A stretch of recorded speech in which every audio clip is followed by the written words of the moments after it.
और पहली बड़ी खबर, सीज फायर कराने के दावे पर पाकिस्तान का झूठ। शहबाज के सोशल मीडिया पोस्ट से ये पोल खुली है। शहबाज शरीफ ने मैसेज कॉपी पेस्ट किया और इस मैसेज में लिखा था draft for Pakistan PM. Screen को जरा गौर से देखिए, दो जगह हमने आपको रेड से हाईलाइट करते हुए दिखाया है, क्योंकि ऊपर आप देख रहे हैं शहबाज शरीफ का वो मैसेज, लेकिन उसी के साथ उस मैसेज को एडिट करने से पहले आपको बता दें, इसी मैसेज में लिखा था ड्राफ्ट फॉर पाकिस्तान पीएम। बाद में शहबाज शरीफ ने इस पोस्ट को एडिट किया।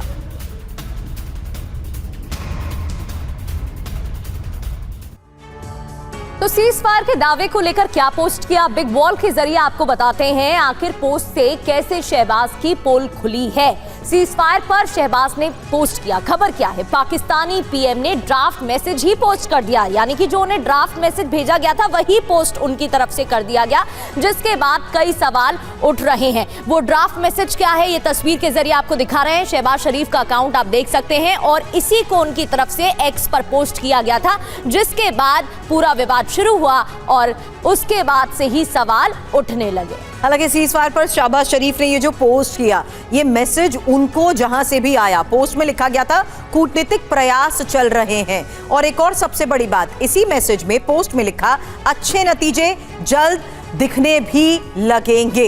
हालांकि ड्राफ्ट मैसेज का मतलब क्या है, किसी और ने शहबाज को मैसेज का ये ड्राफ्ट भेजा, इसीलिए उस ड्राफ्ट को भी उन्होंने मैसेज में पोस्ट करते हुए पेस्ट कर दिया, जिसे हालांकि बाद में उन्होंने हटाया। विटकॉफ या किसी और वार्ताकार ने लिखकर क्या ये मैसेज भेजा था? प्रगति बिल्कुल, और कई सवाल अब उठ रहे हैं और उसी को ड्राफ्ट मैसेज के जरिए पोस्ट किया गया। शहबाज सीज फायर का क्रेडिट लेना चाहते थे, अपॉर्चुनिटी लेने की कोशिश तो कर ही रहे थे, जिसको लेकर जब ये पोस्ट हुआ तो तमाम सवाल खड़े हुए कि आखिर ये क्यों हुआ है। और हमारे साथ खास मेहमान भी जुड़ गए हैं, उनसे आपका रुख करा देते हैं। Brigadier Vinod Datta sir as defence expert हमें ज्वाइन कर चुके हैं और पथिकृत पाइन सर फॉरेन मामलों के जानकार हैं, वो भी हमें ज्वाइन कर चुके हैं, उनका भी हम रुख करेंगे।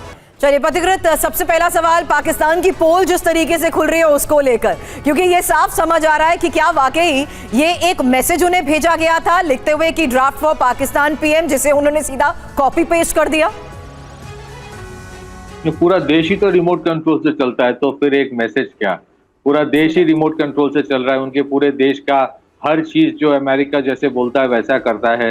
और इसमें इस चीज में देखिए, मुझे लगता है कि सबसे ज्यादा रोल यहाँ पे अगर अहम रोल किसी का है तो वो चाइना का है, और वो बीच धीरे धीरे बाहर आएगा कि चाइना किस तरह से शायद यहाँ पे एक भूमिका निभाई है। पाकिस्तान का कौन सुनता है? पाकिस्तान हो सकता है कोई एक प्लेटफॉर्म दिया है जहाँ पे ये ऑलमोस्ट लाइक कि कोई होटल में कोई मीटिंग चल रहा है दो ग्रुप के बीच, और होटल का जो वो वेटर है वो बोल रहा है मेरा भी इसमें एक हिस्सा है, मैंने भी पानी सर्व किया था। तो पाकिस्तान का रोल उससे ज्यादा कुछ है नहीं, पाकिस्तान का कोई सुनता नहीं है, एक इंडिपेंडेंट एक न्यूट्रल प्लेटफॉर्म की तरह हो सकता है, उससे ज्यादा कुछ नहीं है। बट यहाँ पे देखिए, ये जो सीज फायर हुआ है उसके पीछे बहुत सारे कारण हैं, और किस तरह का सीज फायर है ये भी सवाल है निशान। इसी को लेकर आगे पथिकृत खबरें हैं, उसी लिहाज से आपके सामने आगे करेंगे सवाल, लेकिन उससे पहले एक और बहुत बड़ी खबर। प्रगति बिल्कुल सुरभि, और इस वक्त का बड़ा अपडेट ये है कि अभी अभी लेबनान पर इजराइल का हमला हुआ है। दक्षिणी लेबनान में बारूदी अटैक, हमले के बाद धुएं का गुबार उठा है। इजराइल की तरफ से साफ कहा भी गया था कि ये जो सीज फायर हुआ है, लेबनान इसका हिस्सा नहीं है, और दक्षिण लेबनान वो हिस्सा, वो इलाका जहां पर लगातार बारूदी प्रहार इजराइल की तरफ से किया जा रहा है। सीज फायर के बाद अभी अभी लेबनान पर इजराइल का बड़ा हमला हुआ है। और आज की एक और सबसे बड़ी खबर है, स्ट्रेट ऑफ हॉर्मुज़ पर डोनाल्ड ट्रंप का यू टर्न। सीज फायर के लिए ट्रंप ने मानी ईरान की शर्तें। डोनाल्ड ट्रंप ने कहा हॉर्मुज़ खुलवाने में मदद करेंगे, ईरान में अब पैसे आएंगे, पुनर्निर्माण होगा, हम देखेंगे कि हॉर्मुज़ में सब ठीक से हो जाए। ईरान ने कब्जा और टोल की शर्त रखी थी।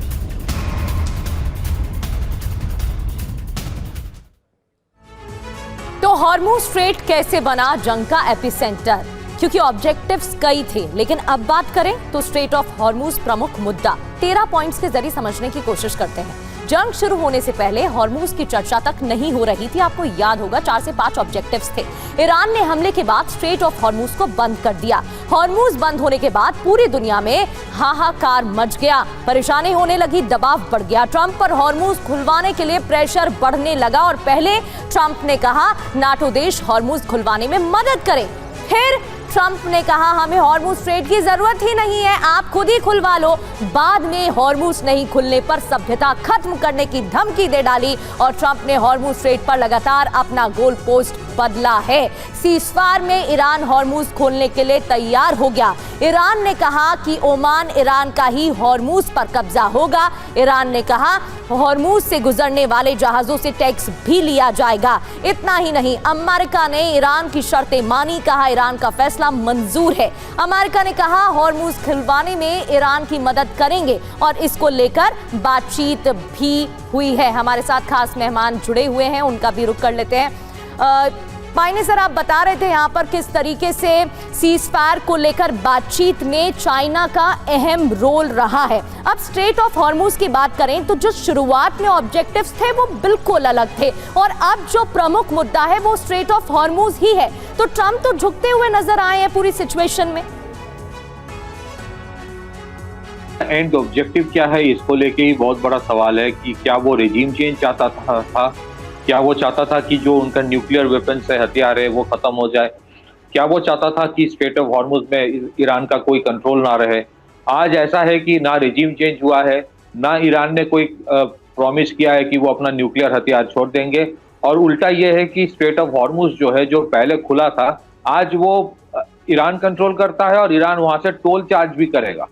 और सिर्फ टोल चार्ज नहीं करेगा, वहां से इतना पैसा कमाएगा, उससे शायद वो अपना रिकंस्ट्रक्शन अपने देश का करेगा। तो अल्टीमेटली दो हफ्ते बाद क्या होगा पता नहीं, लेकिन इस वक्त जो दिखा जा रहा है कि ट्रंप ज्यादा प्रेशर में था। ट्रंप जो एक्सपेक्ट कर रहा था वो हुआ नहीं। अगर इतना ही आसान होता तो अमेरिका अपने जहाज भेज के स्ट्रेट ऑफ हॉर्मुज को खुलवा लेता, वो नहीं कर पाएगा। स्ट्रेट ऑफ हॉर्मुज को लेकर भी सवाल इसलिए क्योंकि सशर्त इसे खोलने को लेकर अगर ईरान राजी हुआ है, जाहिर सी बात है ईरान और ओमान जिस तरीके से अपने कंट्रोल में रखते हुए इसको लेकर फैसला ले रहे हैं। एक और सवाल दत्ता सर आपसे आगे करूंगी, उससे पहले खबर है सीज़फायर के बीच ईरान की नई धमकी, जहां किसी भी गलती का माकूल जवाब देंगे, और ये ईरान ने एक बार फिर साफ कर दिया है। ईरान की सिक्योरिटी काउंसिल की इस धमकी को लेकर इस वक्त एक और सबसे बड़ी खबर सामने आ रही है। 2 हफ्ते का ये सीज़फायर सशर्त, लेकिन इस बीच स्ट्रेट ऑफ हॉर्मुज को लेकर खबर आपने सुनी, लेकिन आपको बता दें अब ईरान की नई धमकी सीज़फायर के बीच ही आ रही है, जहां किसी भी गलती का माकूल जवाब देंगे, और ईरान की सिक्योरिटी काउंसिल की ये धमकी।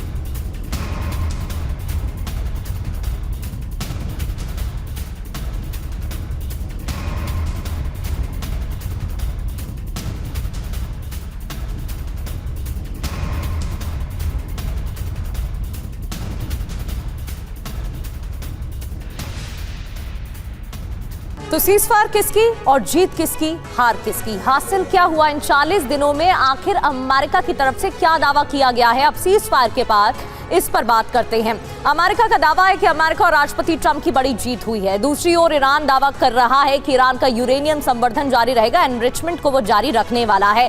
अमेरिका की महान सेना ने ये कर दिखाया, डोनाल्ड ट्रंप की तरफ से बात कही गई तो हॉर्मुज पर ईरान और ओमान का ही कब्जा बना रहेगा, ईरान की तरफ से कहा गया। 4 से 6 हफ्ते ही ऑपरेशन चलने का अनुमान था, डोनाल्ड ट्रंप को लगा था। वहीं ईरान हॉर्मुज के लिए ईरान हर जहाज से फीस लेगा, ये दावा किया गया। 4 से 6 हफ्ते चलने वाला ऑपरेशन कैसे बढ़ गया, ऑपरेशन एपिक फ्यूरी पर ट्रंप का अनुमान कितना था, इसको लेकर दावा अमेरिका ने किया और ईरान की शर्तों पर अमेरिका को झुकना पड़ रहा है, ये ईरान की तरफ से दावे किए गए।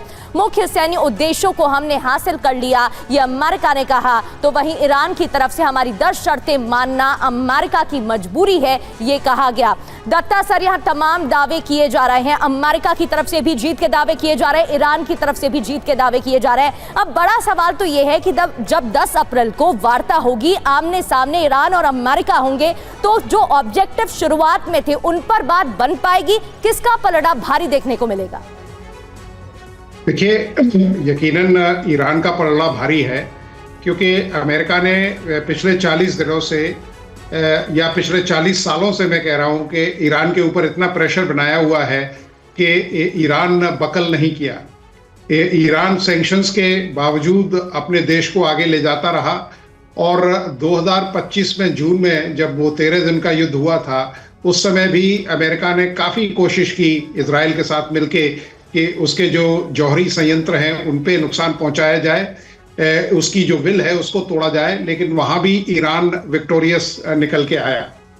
दोबारा रणनीति प्लान की गई कि साहब कि ये जो न्यूक्लियर प्रोग्राम है उसको ख़त्म किया जाए। उससे पहले भी ट्रंप साहब ये वादा कर चुके थे या लोगों को ऐलान कर चुके थे कि हमने उनके सारे जो न्यूक्लियर इंस्टॉलेशन से उनको सबको ख़त्म कर दिया गया है। तो अमेरिका के जो दावे थे वो सारे गलत साबित हुए। अमेरिका ने यकीनन उनकी जो टॉप मिलिट्री, मजहबी और सियासी लीडरशिप थी उसको ख़त्म कर दिया। सेकेंड रंग को भी काफ़ी नुकसान पहुंचाया।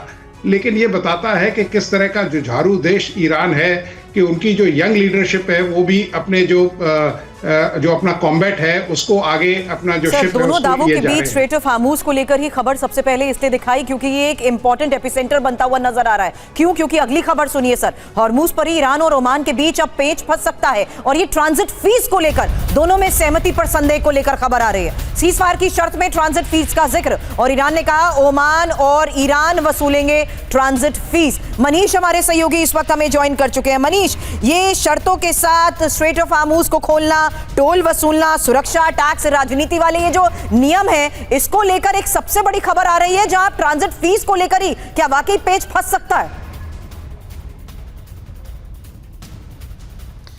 देखिए, वैसे तो ईरान और ओमान के बीच ताल्लुकात ठीक ठाक ही रहे हैं। पहले राउंड की जो बातचीत हो रही थी उसमें ओमान मीडिएटर था और दूसरे राउंड की भी बातचीत में शुरू में मीडिएटर था। 40 दिन के हमले में 2 या 3 बार ऐसा हुआ था जब ईरान ने ओमान के किसी ऑयल प्लांट पर हमले किए थे, वरना ओमान लगभग में हमले से बचा रहा। तो इसीलिए हो सकता है कि हॉर्मुज स्ट्रेट को लेकर आपस में ये सेटिंग कर लें कि ठीक है भाई, तुम इतना ले लो, हम इतना ले लें। अब ये देखने वाली बात होगी कि असल में इसमें हॉर्मुज स्ट्रेट पर जो लेवी वसूली जाएगी उसमें अमेरिका का कितना कट होगा, क्योंकि ट्रंप जिस तरीके से पोस्ट कर रहे हैं उससे तो लग रहा है कि पर्दे के पीछे अमेरिका को भी इसमें हिस्सा मिलने वाला है। अहम बात है कि ये लेवी कौन चुकाने वाला है, ये टैरिफ कौन चुकाने वाला है। ये टैरिफ हमारे आपके जहाज चुकाएंगे, क्योंकि इससे पहले वो फ्री जलमार्ग था, वहाँ पर किसी को कोई टोल टैक्स नहीं देना पड़ता था। अब वहाँ से जो जहाज गुजरेगा वो जहाज ओमान और ईरान के नाम पर टोल टैक्स देगा, वो टोल टैक्स की वसूली होगी। दूसरी बात आती है कि क्या ईरान इस जंग को जीत गया? तो ईरान के लिए सबसे बड़ी जीत होती अगर ये गारंटी मिल जाती कि भविष्य में अब कभी हमला नहीं होगा। मुझे नहीं लगता है कि अभी किसी ने उसको ये गारंटी दी है कि भविष्य में कोई हमला नहीं होगा। आप रेफर कर रहे हैं युद्ध विराम के बाद आए डोनाल्ड ट्रंप के उस बयान को लेते हुए मनीष, जहां उन्होंने स्ट्रेट ऑफ हार्मूज में ही इस स्थिति को देखते हुए मदद का ऐलान किया और ये भी कह दिया कि let's make a deal and make some money also. हालांकि दत्ता सर, इसी सवाल को लेकर आपके पास आऊंगी, उससे पहले एक और सबसे बड़ी खबर सामने आ रही है और ये बगदाद में यूएस विक्टोरिया बेस पर अटैक को लेकर खबर है, जहां हमले के बाद धुएं का गुबार दिखा और बगदाद एयरपोर्ट के पास मिसाइल गिरी है। तो फिलहाल लगातार हमलों की तस्वीरें भी सामने आ रही है। वहीं सीज फायर के बीच किए जा रहे ऐलान और सीज फायर के बाद हुए ऐलान को देखते हुए जिस तरीके से हमले हो रहे हैं उसी को लेकर एक और खबर है और ये बगदाद में यूएस विक्टोरिया बेस पर अटैक को लेकर खबर।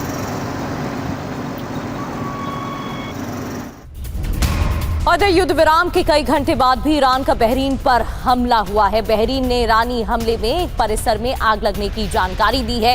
बहरीन की तरफ से नहीं बताया गया है कि वो कैंपस किसका था, कोई सिविलियन या फिर मिलिट्री, लेकिन ये जरूर जानकारी दी गई है कि एक परिसर में आग लगी है। अब सीज फायर के बीच ही बहरीन में सायरन बज रहे हैं। एक और खबर है, बहरीन में लगातार बज रहे हमलों के सायरन को लेकर और ईरान यूएस में सीज फायर का ऐलान हुआ।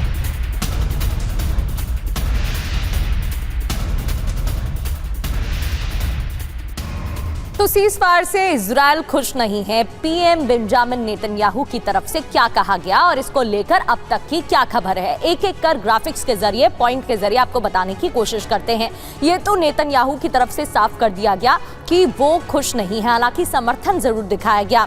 खबर यह कि ईरान अमेरिका दोनों में सीज फायर पर तैयार दोनों ही देश हुए। सीजफायर का ऐलान डोनाल्ड ट्रंप की तरफ से किया गया। दुनिया के लिए परमाणु खतरा ना बने ईरान, नेतन्याहू का कहना। आतंकवादी और मिसाइल खतरा ना बने ईरान, ये भी कहा गया। 2 हफ्तों के सीजफायर में लेबनान शामिल नहीं है, ये क्लियर किया गया। और फिर लेबनान पर हमलों की तस्वीरें हमने आपको दिखाई। हॉर्मुज नहीं खुला तो सीजफायर नहीं मानेंगे। यूएस, इजराइल, अरब देशों पर हमले रोकने होंगे, ये बात भी कही गई है। दत्ता सर, इजराइल की तरफ से समर्थन तो दिखाया गया लेकिन नाराजगी भी दिखाई गई है। इसी को लेकर अब आगे सवाल उठता है कि अमेरिका और इजराइल के बीच कैसा रिलेशन देखने को मिलेगा। एक तरफ लेबनान पर हमले हो रहे हैं, प्रॉक्सीज पर तो हमले की बात कही गई थी इजराइल की तरफ से, लेकिन सीज फायर में जो इजराइल की तरफ से मेगा इजराइल का सपना है वो उसको कैसे आगे पूरा लेकर जाएगा, उसे कैसे पूरा करेगा इजराइल? देखिए, इजराइल, आपने ठीक कहा, इजराइल इस जो ट्रूस है या जो सीज फायर हुआ है उससे बिल्कुल सहमत नहीं है और बहुत खुश नहीं है। लेकिन क्योंकि अमेरिका और इजराइल दोनों एलाइज हैं तो उन्होंने अपनी सहमति व्यक्त की है कि साहब ठीक है, इसको हम ईरान में कम से कम इसको इम्प्लीमेंट कर सकते हैं। रही बात लेबनान की, इजराइल ने साफ और वाजे कर दिया है कि साहब लेबनान में ये जो सीज फायर है ये लागू नहीं होगा, जो ईरान को एक्सेप्टेबल नहीं होगा, क्योंकि हिजबुल्ला एक बहुत ही बड़ा समर्थक है और प्रॉक्सी है ईरान का। तो ये मतलब इसमें अभी कई पेच फंसने की उम्मीद की जा रही है या तवक्को की जा रही है, क्योंकि ईरान ने बिल्कुल साफ कहा है कि उसके जितने प्रॉक्सीज हैं उनको कोई मतलब उन पे कोई आंच नहीं आनी चाहिए। और इजराइल ये चाहेगा, देखिए नेतन्याहू साहब खुद एक ऐसे क्वैकबायर में फंसे हुए हैं कि वो ये, क्योंकि करप्शन चार्जेस उन पे लगे हुए हैं, वो तो चाहते हैं कि इस तरह का सब जो ये लड़ाई है या जो इस तरह की जो हॉस्टिलिटीज हैं वो चलती रहें, क्योंकि उन्हें मालूम है कि अगर शांति इजराइल में हुई तो सबसे पहले वो अपदस्थ होंगे और उनके खिलाफ कार्रवाई की जाएगी।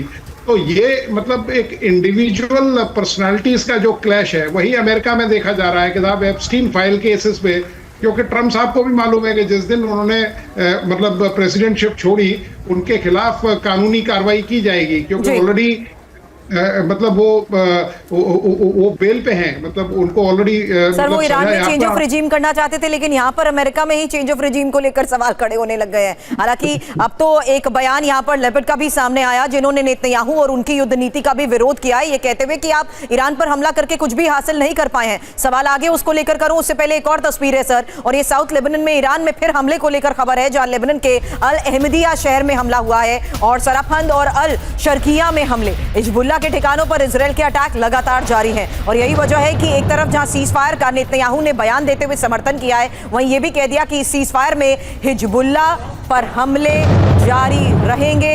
लेबनान पर हमलों को लेकर सीज फायर से कोई लेना देना नहीं है। अब लेबनान के अल अहमदिया शहर पर हमले की ये तस्वीर।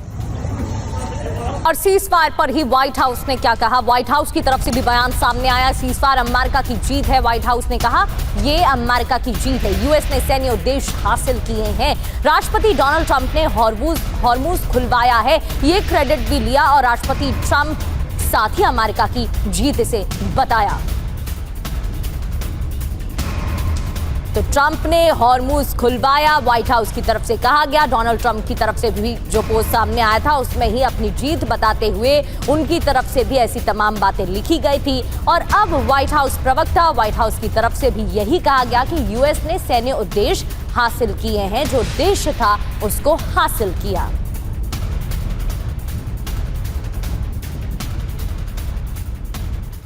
हालांकि 40 दिन की जंग में डोनाल्ड ट्रंप कैसे मिस्टर यू टर्न प्रेसिडेंट के तौर पर सामने आए, जल्द दो तस्वीरें भी दिखा देते हैं, क्योंकि पहले कहा डील नहीं की तो ईरान को पाषाण युग में पहुंचा देंगे, फिर सीज फायर के बाद कहा कि अरब में अब स्वर्ण युग आएगा। तो फिलहाल यही सीज फायर के बाद डोनाल्ड ट्रंप का वो पोस्ट है जहां उन्होंने ये साफ तौर पर कहा कि स्ट्रेट ऑफ हार्मुज में ट्रैफिक जाम कम करने में अमेरिका की मदद का ऐलान किया और ये भी कहा कि कई सकारात्मक कदम उठेंगे और भारी कमाई होगी।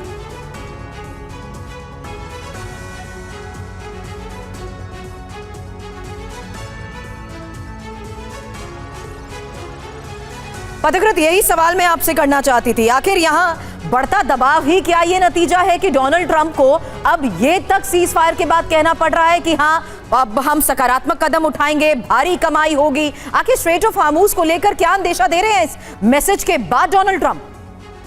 देखिए, ये 40 दिन का जब जंग चल रहा था तब भी इजराइल और अमेरिका छोड़ के बाकी बहुत सारे देश है जिसमें भारत इंक्लूडेड है, उनके जहाज वहां से जा रहा था, हमारे लिए कोई प्रॉब्लम था ही नहीं। तो ट्रंप किस चीज का क्रेडिट ले रहा है? और उल्टा यह है कि अभी तो ट्रंप मजबूर हो गया कि ईरान को भी वो तेल बेचने का इजाजत दे दिया जिसके ऊपर 40 साल से पाबंदी था, सैंक्शंस था, ये अमेरिका ने लगा के रखा था। आज रशिया के ऊपर सैंक्शंस उठा दिया, तेल के ऊपर, ईरान के ऊपर सैंक्शंस उठा दिया, स्ट्रेट ऑफ हॉर्मुज से Iran fine collection, toll collection करेगा, न्यूक्लियर वेपन्स, हथियार नहीं छोड़ेगा, रेजिम चेंज हुआ नहीं, तो किस बात की जीत है यूएस की। और मुझे लगता है कि ये 14 दिन का जो सीज फायर है ये 3-4 दिन में भी खत्म हो सकता है।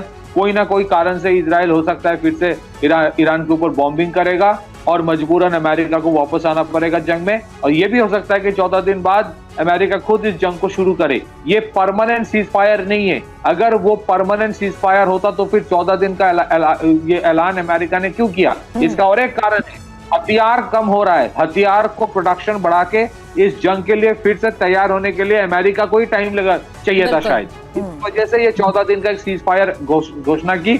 मुझे लगता है ये जंग परमानेंटली खत्म हुई नहीं है और ये चलता रहेगा। ये 14 दिन का सिर्फ आप सोच सकते हैं कि हो सकता है कि प्रोडक्शन बढ़ा के अपने हथियार फिर से औजार बढ़ा के जंग शुरू करेगा।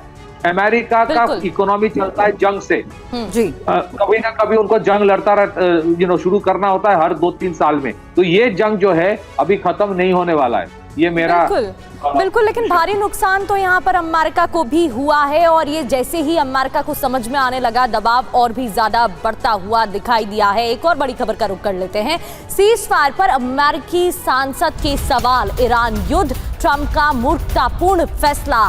पहले संकट पैदा करते हैं और फिर हल करते हैं। अमेरिकी सांसद यास्मीन अंसारी ने सवाल किया। पहले भी युद्ध को लेकर उनकी तरफ से विरोध जताया गया था, सवाल खड़े किए गए थे। साथ ही डोनाल्ड ट्रंप की लोकप्रियता घटी, जो आंकड़े आए हैं कई रिपोर्ट्स के हिसाब से उसमें ऐसा ही देखने को मिला और एक बार फिर से सवाल उठाए गए हैं।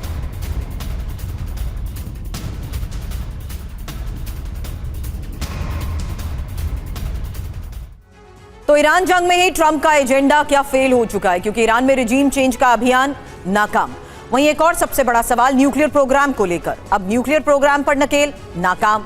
ईरान की मिसाइलों पर लगाम, नाकाम। साथ ही ईरान की सेना का खात्मा, नाकाम। इसके अलावा स्ट्रेट ऑफ हॉर्मुज पर भी ट्रंप का एजेंडा नाकाम। खर द्वीप पर कब्जे की कोशिश, नाकाम। ईरान में विद्रोह का प्लान, नाकाम। और ईरान के तेल पर भी कंट्रोल, नाकाम। बड़ी बात यही है कि मिडिल ईस्ट में अमेरिका के सैन्य वर्चस्व टूटा है और 40 दिनों की जंग में ट्रंप का गुरूर भी चूर चूर हुआ। विटकॉफ, जेडी वेंस और कुशनर शामिल हो सकते हैं वार्ता में। ईरान के साथ 10 अप्रैल को इस्लामाबाद में वार्ता होनी है। इस दौरान सभी विटकॉफ, जेडी वेंस और कुशनर मौजूद रह सकते हैं, शामिल होंगे। ईरान के साथ आमने सामने की बातचीत की तैयारी हो रही है और 10 अप्रैल को इस्लामाबाद में बैठक होनी है।